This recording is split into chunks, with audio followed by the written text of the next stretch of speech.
নমস্কার বন্ধুরা, আমি অনুশ্রীর হোম লাইভে জানাই তোমাদের সকলকে স্বাগত। কেমন আছো তোমরা?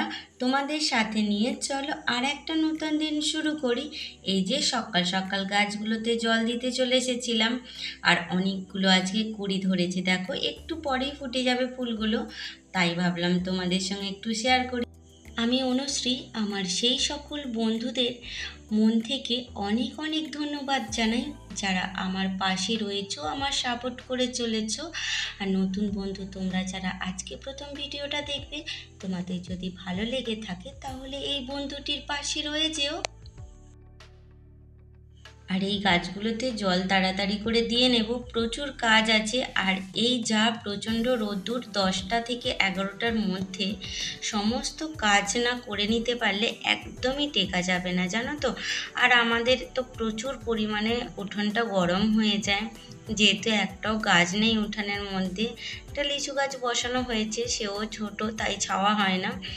আর টিভিটার ওপরে প্রচণ্ড পরিমাণে ধুলো পড়েছিল, তাই ভাবলাম এগুলো একটু পরিষ্কার করে নিই। কেন বলো তো, একবার যদি রান্নাবান্নার কাজে লেগে পড়ি তাহলে সংসারের এই টুকটাক কাজগুলো একদমই হয়ে ওঠে না। আর রান্নার পরে যে পরিমাণে ঘাম দেবে, তারপরে আর ভালোই লাগে না যে এই কাজগুলো করে নেব।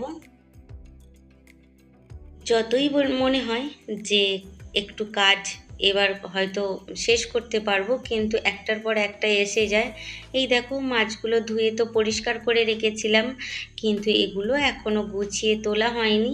আজকে রান্নার জন্য কিছুটা রেখে দেব, দিয়ে বাকিটা গুছিয়ে ফ্রিজে তুলে রাখবো। আর তোমরা তো জানোই যে আমরা 3টে মানুষ, ছেলে নেই, তাই একবেলার মতো 3 পিস রান্না করি। বেশি মাছ কেউই পছন্দ করে না। এই যে বাকিটা চলো তাহলে ফ্রিজে তুলে রাখি। আর দেখো ফ্রিজের কি কাণ্ড হয়েছে বলো তো, এই যে ডিপ ফ্রিজের ডোরটা, এটার খুলতে গিয়ে ভেঙে গিয়েছিল।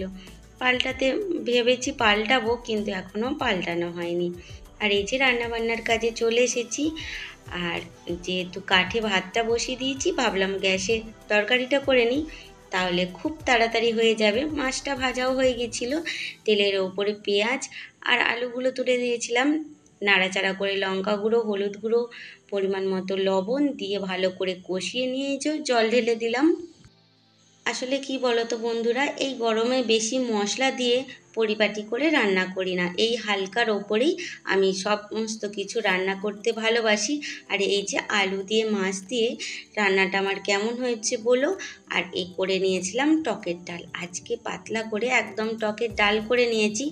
আর সাথে রয়েছে পাট শাক ভাজা। এই যে তেলের ওপরে দিয়েছি শুকনো লঙ্কা আর পেঁয়াজ আর রসুন কুচি দিয়ে ভালো করে নাড়াচাড়া করে ভেজে নেব। আর এগুলো খুব টাটকা শাক, আমার জেঠুদের জমিতে হয়েছিল, আর ধুয়ে পরিষ্কার করে আমি গুছিয়ে রেখেছি। আর দেখো পেঁয়াজগুলো ভাজা হয়ে গেছে, এবার শাকগুলো কিন্তু তুলে দেবো। খুব ছোট ছোট শাক, আলাদা করে সিদ্ধ করে নেওয়ার কিছুই নেই। এই তেলের ওপরে দিলেই, লবণ দিলেই শাকটা আস্তে আস্তে সিদ্ধ হয়ে যাবে আর ভাজা হতেও থাকবে। দেখো পরিমাণ মতো লবণ দিয়ে দিলাম, আর দিয়ে নাড়াচাড়া করতে থাকলেই এটা থেকে যে জলটা বেরোবে সে তাতেই সিদ্ধ হয়ে যাবে এবং শাকটা ভাজাও হয়ে যাবে।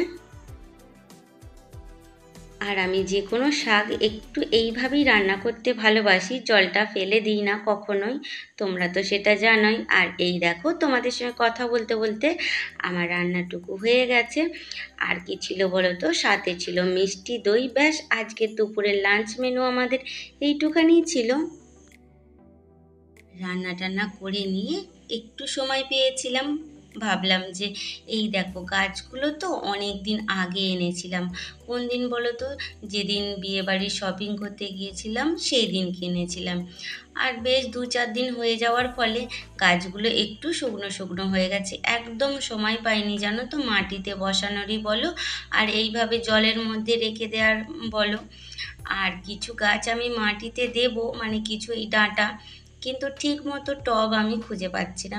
রয়েছে টবগুলো বিশাল বড় বড়, আমি অত বড় টবের মধ্যে দিতে চাচ্ছি না, তাই ভাবছি ছোট টব 2-1টা কিনে নিয়ে এসে দেবো। ততক্ষণে গাছগুলো এইভাবে কেটে যত্ন করে রাখি। একবার কি কাণ্ড করেছিলাম জানো তো, মানি প্ল্যান্টের একটা গাছ নিয়ে আমাদের ওই যে বাইরের কাঁঠাল গাছটা যে তোমাদেরকে দেখিয়েছিলাম ওর গোড়াতে দিয়েছিলাম, ভেবেছিলাম গাছটা ধরে ধরে বেশ বড় হবে, কিন্তু এত পরিমাণে ওর শিকড়গুলো গাছটাকে চাড়িয়ে ধরেছিল। আর বিশাল বড় বড় পাতা, জানো তো, একটা পাতাতে প্রায় চার চার পাঁচজন ভাত খেয়ে নেবে, সেই রকম পরিমাণে বিশাল বড় বড় পাতা হয়েছিল। আর গাছটা আস্তে আস্তে লাল হয়ে যাচ্ছিল, পাতাগুলো শুকনো হয়ে যাচ্ছিল, কাঁঠাল পাতাগুলো ঝরে যাচ্ছিল। কাঁঠাল গাছ থেকে পুরো রসটা টেনে নিচ্ছিল ওই শিকড়ের জন্য। তারপরে একজন আমাদের বাড়িতে এসেছিলেন, উনি বললেন যে শিগগিরই কেটে ফেলো এই গাছটা, না হলে কাঁঠাল গাছকে একদম মেরে দেবে। ও যে শেকড়টা রয়েছে একদম গাছের মাথা পর্যন্ত উঠে গেছে, ওই শেকড় কিন্তু গাছ থেকে রস শুষে নিচ্ছে। সেই কারণেই তোমাদের দাদাভাই গোড়াটা কেটে পরিষ্কার করে দেওয়ার অনেক দিন পর পর্যন্ত গাছটা বেঁচে ছিল, কেননা প্রত্যেকটা শিকড় গাছের ফাটলের মধ্যে ঢুকিয়ে দিয়েছিল রস খাওয়ার জন্য। তারপরে আস্তে আস্তে অনেক দিন পর্যন্ত বেঁচে থাকার পরে পরিষ্কার করতে হলো লোক দিয়ে। এই কাণ্ড আমি করেছিলাম একটা মানি প্ল্যান্টের গাছ বসিয়ে। আর তার পরবর্তীকালে আর ভয়ে কোথাও বসায়নি। আর এই যে খুব শখ যাচ্ছে তোমাদের দেখে, আর গাছ বসাচ্ছ তোমরা মানি প্ল্যান্টের অনেকেই, তো আমারও বেশ ভালো লাগে, জানোই তো গাছপালা, তাই একটুখানি জলের মধ্যে ওরকম বসিয়ে রাখলাম। আর এই যে আর একটা কর্মকাণ্ড নিয়ে বসেছি, এটাও অনেক দিন থেকে বসানোর আমার খুব ইচ্ছা ছিল, একটু সময় করে উঠতে পারিনি। আজকে যেহেতু খুব সকাল সকাল রান্নাবান্না শেষ হয়ে গেছে, তাই ভাবলাম এই কাজটাও করে নিই। মাটির সঙ্গে গোবর সার মিশিয়ে নিয়েছি, এবার দুটো টবের মধ্যে দেখো পরিমাণ মতো তুলে দিচ্ছি। কি বসাবো বলো তো বন্ধুরা এতে? এই যে এগুলো হলো রজনীগন্ধা গাছের গোড়া, এইগুলোই বসাবো। বর্ষাকাল আসছে, আস্তে আস্তে এখন থেকে গাছটা তৈরি হলে বর্ষার সময় আশা করি ফুল ফুটবে। আর ফুল ফুটলে তো তোমরা জানোই রজনীগন্ধার কি সুন্দর গন্ধ হয়, বাড়ি পুরো মাতিয়ে দেবে। সেই কারণেই এখন থেকে তোড়জোড় শুরু করে দিয়েছি বর্ষাকালের ফুলের জন্য। তোমরা চাইলেও এই রজনীগন্ধা গাছ এখনই বাড়িতে আনতে পারো বর্ষার সময়, যাতে ভালো করে ফুল পাও। আর এই যে গাছগুলো আমার বসানো হয়ে গেছে, অল্প পরিমাণে জল দিয়ে নেব। আমি যতদূর জানি এই গাছগুলোর খুব বিশেষ যত্নের প্রয়োজন হয় না, আহামরি কিছু সার দিতে হয় না। এই যে গোবর সারটা দিয়েছি, এতে এই গাছটা কিন্তু হয়ে যাবে। যদি হয় তোমাদের সঙ্গে তো শেয়ার করবই। তাহলে চলো বন্ধুরা, ভিডিওটা আমি আজকে এই পর্যন্ত রাখি।